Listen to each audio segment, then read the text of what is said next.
हमारे चैनल नमस्कार दोस्तों, स्वागत है आपका और वीडियो को अपने दोस्तों के साथ शेयर जरूर कीजिए। कमेंट सेक्शन में अपना डाउट या नेक्स्ट टॉपिक लिखना मत भूलिएगा। इन्वेस्टमेंट से जुड़ी इंडस्ट्री ओरिएंटेड और प्रैक्टिकल नॉलेज दी जाती है। अगर आप अपनी स्किल्स को नेक्स्ट लेवल तक ले जाना चाहते हैं तो आप बिल्कुल सही जगह पर आए हो। चलिए शुरू करते हैं आज का इम्पोर्टेंट सेशन। कभी नया लैपटॉप या फोन खरीदने गए हैं? स्पेसिफिकेशंस की लिस्ट देखकर तो सिर ही चकरा जाता है ना। गीगाहर्ट्ज, कोर, नैनोमीटर, लगता है जैसे कोई सीक्रेट कोड हो। पर सच तो यह है कि ये नंबर्स कहानी का सिर्फ एक छोटा सा हिस्सा है। आज हम यही समझने वाले हैं कि कंप्यूटर की परफॉर्मेंस का असली हीरो कौन है और क्यों सिर्फ स्पीड के पीछे भागना एक बहुत बड़ी भूल हो सकती है।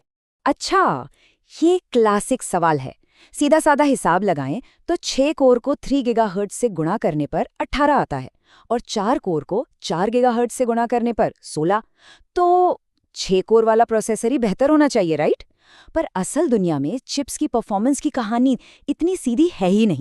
अगर आपने भी 6 कोर वाले चिप को चुना तो चिंता मत कीजिए, आप अकेले नहीं हैं। ज्यादातर लोग यही सोचते हैं, लेकिन सच ये है कि इस तरह से प्रोसेसर की ताकत को मापना मतलब पूरी तरह से गलत है। तो चलिए इन मिथकों की परतें हटाते हैं और देखते हैं कि पर्दे के पीछे असल में क्या चल रहा है।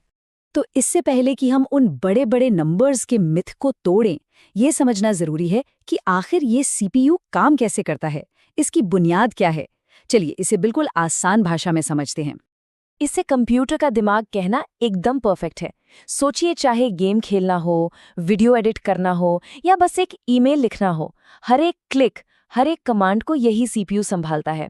सच कहूं तो इसके बिना हमारा कंप्यूटर बस एक बेजान डिब्बा है। पर यह दिमाग सोचता कैसे है? क्या यह बहुत कॉम्प्लिकेटेड है?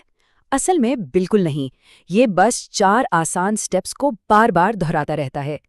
कितनी बार? 1 सेकंड में अरबों बार। जी हाँ, आपने सही सुना, अरबों बार। इसे एक लाइब्रेरियन की तरह सोचिए। पहले वो एक रिक्वेस्ट फेच करता है, फिर वो उसे डिकोड करके समझता है कि कौन सी किताब चाहिए। इसके बाद वो शेल्फ से किताब निकालकर काम को एग्जीक्यूट करता है और आखिर में किताब को डेस्क पर रखकर नतीजा स्टोर कर देता है। अब जरा सोचिए कि आपका सीपीयू ये सब 1 सेकंड में अरबों बार कर रहा है। ठीक है, तो अब जब हम ये बेसिक समझ गए हैं तो उन बड़े मिथकों को तोड़ने का टाइम आ गया है जो कंपनियां हमें अक्सर बताती हैं। ये वही नंबर्स हैं जो हमें सबसे ज्यादा कंफ्यूज करते हैं। ये सबसे बड़ा मिथक है। देखिए, इसे ऐसे समझिए। एक फॉर्मूला 1 कार का इंजन जिसका आर्किटेक्चर बेहतर है, एक नॉर्मल कार के इंजन से कहीं ज्यादा पावरफुल होता है, भले ही दोनों एक ही स्पीड पर चल रहे हों। क्यों? क्योंकि F1 कार हर चक्कर में ज्यादा काम करती है। ठीक वैसे ही एक बेहतर आर्किटेक्चर वाला सीपीयू हर साइकिल में ज्यादा काम निपटाता है। और दूसरा बड़ा मिथक, जितने ज्यादा कोर उतनी ज्यादा पावर। हाँ, ज्यादा कोर होना एक ऑफिस में ज्यादा कर्मचारियों की तरह है, ये तो ठीक है। पर जरा सोचिए, अगर उन कर्मचारियों को अपनी फाइलें लेने के लिए बार बार बेसमेंट में जाना पड़े तो क्या काम तेजी से होगा? नहीं ना। यहीं पर कैश मेमोरी काम आती है, जो उनके डेस्क पर रखी एक छोटी फाइल कैबिनेट की तरह। और फिर आता है ये नैनोमीटर का खेल।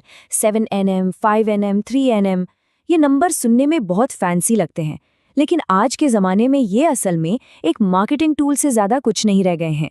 ये नंबर सीधे सीधे ये नहीं बताते कि चिप असल में कितनी तेज़ होगी। आजकल खासकर हमारे फ़ोन्स में सीपीयू अकेला नहीं होता, वो एक सिस्टम ऑन अ चिप का हिस्सा है। ये एक all in one kitchen appliance की तरह है जिसमें माइक्रोवेव, ग्रिल और ओवन सब एक साथ हैं। तो सिर्फ माइक्रोवेव की पावर की बात करना पूरी कहानी नहीं बताता, हमें पूरे सिस्टम को देखना पड़ता है। तो अगर गीगाहर्ट्ज, कोर या नैनोमीटर असली कहानी नहीं बताते तो फिर क्या बताता है? यहीं पर बात असल में दिलचस्प हो जाती है। जवाब छिपा है मेमोरी की दुनिया के एक छोटे से राज में।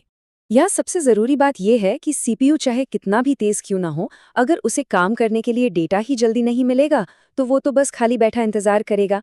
इसे एक हाईवे की तरह सोचिए। आपकी कार भले ही 300 किलोमीटर प्रति घंटे की रफ्तार से चल सकती हो, लेकिन अगर हाईवे पर जाम लगा है तो आपकी असली स्पीड ट्रैफिक तय करेगा, कार की टॉप स्पीड नहीं।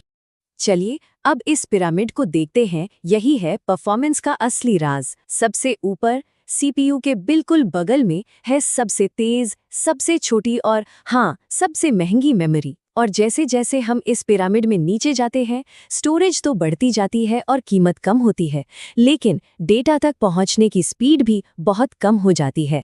और इस पिरामिड के टॉप पर है कैश मेमोरी। समझ लीजिए सीपीयू का पर्सनल असिस्टेंट। ये उन सभी फाइलों और निर्देशों को पहले से तैयार रखता है जिनकी ज़रूरत पड़ने वाली है, ताकि सीपीयू को बार बार मेन स्टोरेज के बड़े और धीमे कमरे तक ना जाना पड़े। तो कैश इतना तेज क्यों है? क्योंकि ये SRAM टेक्नोलॉजी का इस्तेमाल करता है। इसे ऐसे समझिए, हमारी मेन मेमोरी यानी DRAM एक बड़े पानी के टैंक की तरह है जिसे लगातार भरना पड़ता है, नहीं तो वो लीक हो जाता है। वहीं कैश मेमोरी यानी SRAM फ्लिप स्विच की एक सीरीज है। एक बार सेट कर दिया तो ये अपनी जगह पर बना रहता है। इसीलिए ये बहुत तेज है, लेकिन साथ ही बहुत महंगा भी। तो हमने देखा कि असली परफॉर्मेंस का राज स्मार्ट मेमोरी मैनेजमेंट में है।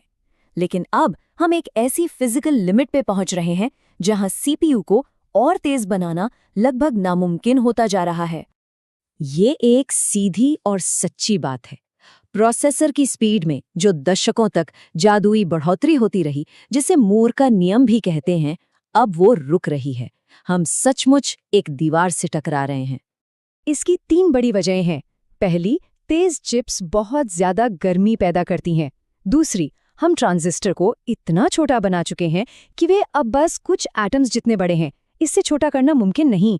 और तीसरी, इतने छोटे लेवल पर क्वांटम फिजिक्स के अजीब नियम काम करने लगते हैं जो चिप्स को अनरिलायबल बना सकते हैं। और ये कोई भविष्य की प्रॉब्लम नहीं है, ये अभी हो रहा है। अगर आप देखें तो पिछले करीब 10 साल से टॉप एंड सीपीयू की स्पीड 3 से 5 गीगाहर्ट्ज के बीच ही अटकी हुई है। मतलब हम सालों से इस दीवार से टकरा रहे हैं। स्पीड बढ़ाने का खेल अब लगभग खत्म हो चुका है। तो अगली बार जब कोई नया कंप्यूटर या फोन देखें तो सिर्फ गीगाहर्ट्ज के पीछे मत भागिएगा। याद रखिएगा, असली हीरो बेहतर आर्किटेक्चर और ज्यादा कैश मेमोरी है। तो अब सवाल ये उठता है कि अगर हम प्रोसेसर को और तेज नहीं बना सकते तो आगे क्या होगा? कंप्यूटिंग का भविष्य कैसा दिखेगा? इसका जवाब शायद स्पीड में नहीं, बल्कि और भी स्मार्ट डिजाइन में छिपा है। ये सोचने के लिए एक दिलचस्प सवाल। हमारे चैनल को सब्सक्राइब कीजिए और वीडियो को अपने दोस्तों के साथ शेयर जरूर कीजिए।